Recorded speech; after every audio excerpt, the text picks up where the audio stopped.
Hey there, welcome to TechTube. Today I'm going to show you how you can share a thread to your Instagram story. So it might not be possible to share on your Instagram story through PC, but it's actually possible on your phone. So let me talk on the PC first. What you need to do is, so let's say I want this post to be shared on my story, right? What I need to do is click on this icon on the inside the thread. Just click on it and copy link.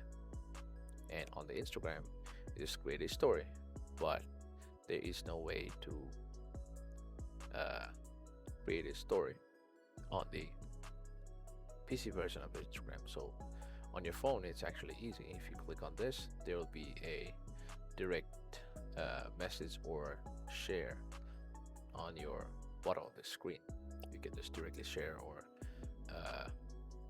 share in your story on your Instagram.